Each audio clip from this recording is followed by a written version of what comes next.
Here is Africa's desert. 100 days ago, it was a graveyard. But with time, it transformed into one of the most resilient yet ruthless ecosystems on our planet. But where there is life, there is always death.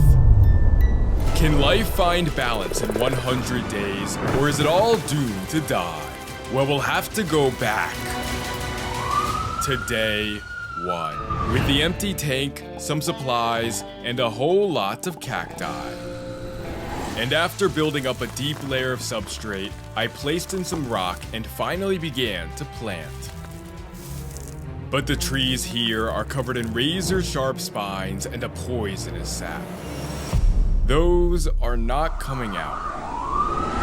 One infection later, and the tank was complete. This is going to be the foundation for a thriving ecosystem, starting with darkling beetles, who have the most extraordinary superpower. During the day, they would seek shelter to hide from the desert heat. Not all of them would make it. Those that found safety underground waited until nightfall to re-emerge. They began to group up for a monumental moment. Even the beetle I thought was dead joined the gathering. It was as if they were frozen in time. They were about to reveal their superpower. They hold their ground and angle their backs high into the air. Suddenly, tiny water droplets begin to form. They're turning the wind into water, and as it drips down their back, they finally get to drink. It looks like they have escaped death, for now. By day 4, the beetles were not the only life in the tank. Underground, an empire is born. This queen harvester ant is raising her first batch of young. Her larvae needed food, and I had to introduce some. Here are 50 dermestid beetles, and they are at the bottom of the food chain. They eat decaying matter and even bone marrow, so this coyote skull should feed them for many days to come. By day 35, the beetle population began to boom. These are not tiny worms, but beetle larvae. I placed in a dead fish to draw them out of the ground, and they immediately began to swarm. Pretty soon, there was nothing left but a pile of bones. Their population was getting out of hand, and I needed to introduce a predator. Meet the Dune Gecko and his entire family. But immediately, this one came head to head with a darkling beetle. He had never seen one before. Out of fear, he begins to wave his tail to alert the others. After only a few seconds, he musters up enough courage to carry on. Meanwhile, his brother was working on something monumental. He began to dig out the coyote skull, and over the next 5 days, he transformed the skeleton into a sanctuary. And if we look underground, they have made it their home.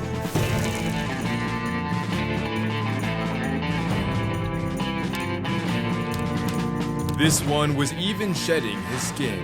He could only do this here, in the safety of the burrow. In parallel, on the other end of the tank, the queen's first workers had emerged. They needed food, so they made their way to the surface where the hunt would begin. This beetle is the perfect meal, and they must work as a team. They are rushing to get it back to the nest, and with good reason. The sky was beginning to darken, and the temperature had dropped. I was about to simulate a sandstorm.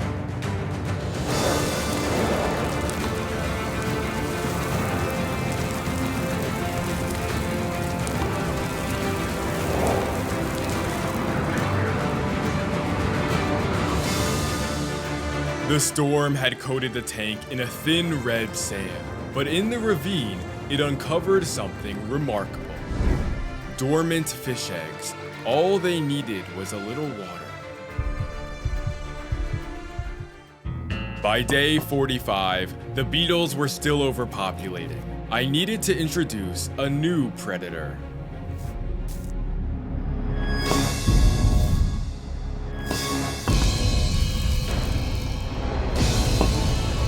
He is the most dangerous animal so far, and everything began to hide.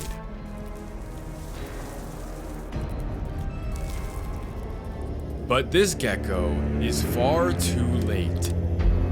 He is being hunted.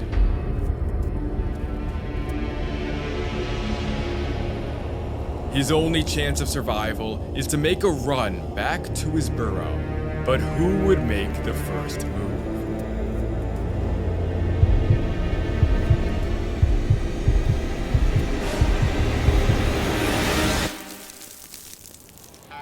Safe and sound. By day 60, the dry season was at its peak. Many of the leaves had turned yellow, and even the cacti were beginning to fade. There was only one animal unaffected by the drought. The ant colony, and they had tripled in size. By storing seeds underground, they can wait out the dry season. And they would need to stay there for what is about to happen next. As clouds rolled over the tank, I was about to simulate a monsoon.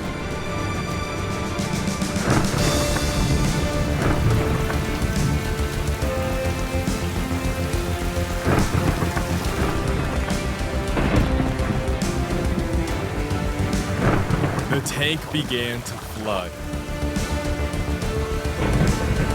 And as the water level rose, life had to seek higher ground.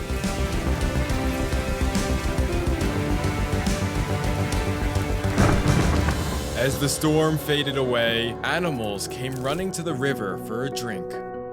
They had to be cautious, and for good reason. They were not alone.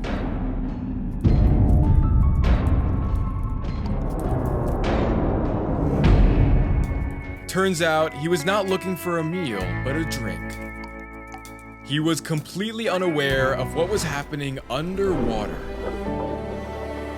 The dormant fish eggs were waking up and finally beginning to hatch. The fish are no bigger than a grain of sand and swim alongside hundreds of baby shrimp. By day 69, the rain had triggered breeding season. And underground, the geckos laid their first clutch of eggs. But there is one animal still looking for a mate, and for him, we must wait until nightfall. That chirping sound is him calling for a mate. But no one answered, and he was all alone. Until now, they cautiously approach one another. If she likes him, they will breed. If she doesn't, she will eat him. Or maybe both. Their fate now lies in the dark. He didn't make it through the night. But his sacrifice was not in vain. The female found a soft patch of ground where she began to lay.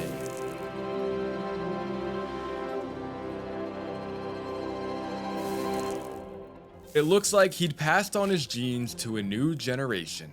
Now his body would not be wasted as the ants began to swarm. And underground, they were forming an empire. Their population was completely unchecked, and I needed to introduce an ant predator. Meet the antlion. And here are 4 more. They may be small in size, but they have big plans. Each one begins by digging out a pit in the ground. They are constructing a field of traps. One wrong move and the ant is doomed. He tries to escape, but the antlion launches sand back.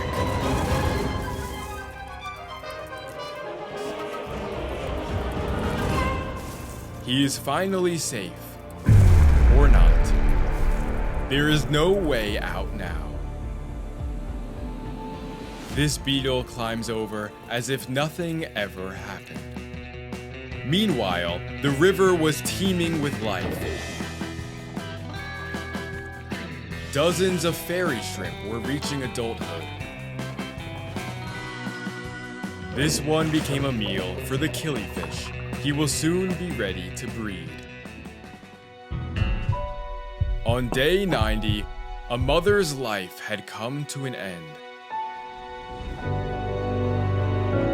Her eggs were safe underground, and her life cycle was complete. But now there was no animal to control the beetles. I needed to introduce one final predator.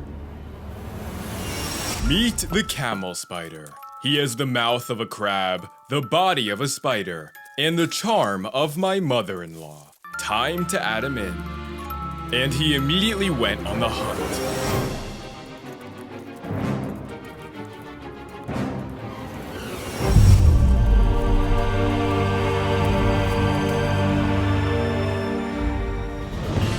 By day 99, life was in perfect harmony. Yet, the animals were outgrowing their desert home. I decided to move them all out and end the simulation once and for all. Why does the sun go on shining? Why does the sea rush to shore? Don't they know it's the end of the world? This may be the end of this story, but it marks the beginning to so many more.